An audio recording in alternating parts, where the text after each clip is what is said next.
There are some faint signs of diplomacy that's emerging from the battlefield in West Asia, but the mistrust, of course, runs deep.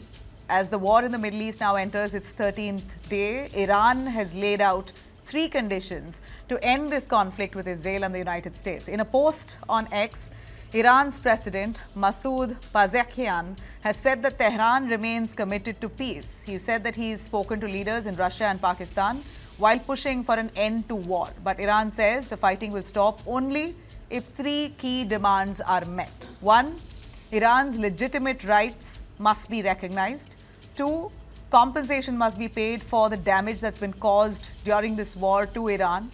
And 3, there must be firm international guarantees that Iran will not face future attacks. Now, the president of Iran has said Iran is willing to end this war with the United States and Israel, but only if these conditions are thoroughly put in place, outlined and accepted. Tehran says it has conveyed this position in its conversations as well with Russian President Vladimir Putin and leaders in Pakistan.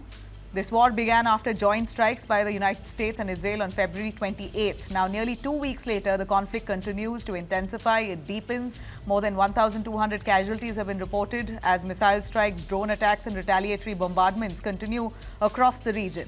Even as Iran talks about possible peace, its military is also issuing strong warnings, though. The Iran Armed Forces spokesperson, Abol Fazl, has in fact said no port or economic hub in the Persian Gulf will be spared. It will not be safe if the United States targets Iran's ports. He said, and I quote, "If our ports and docks are threatened, all ports and docks in the region will become legitimate targets," which they've already done. Now, on the other side, US President Donald Trump says America has already won this war in Iran, but he also says US troops will remain deployed until the mission is fully completed. Trump insists that there will be no immediate de-escalation, saying that the United States must finish this job.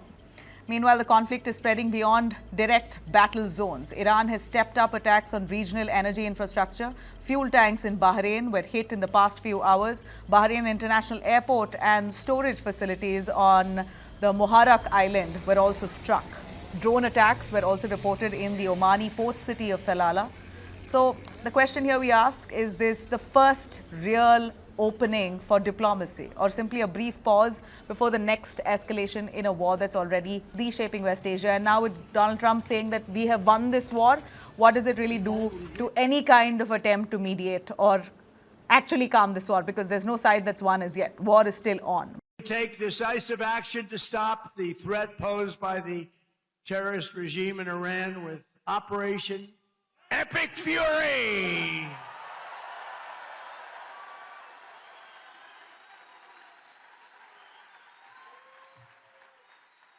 Is that a great name? Well, it's only good if you win. You know, you can only do. And we've won. Let me tell you, we've won. You know, you never like to say too early you won. We won. We won the bet. In the first hour, it was over.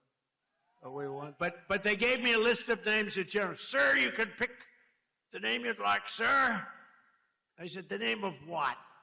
The name of the attack on Iran, sir. And they gave me like 20 names. And I'm like falling asleep. I didn't like any of them. Then I see Epic Fury. I said, I like that name. I like that name.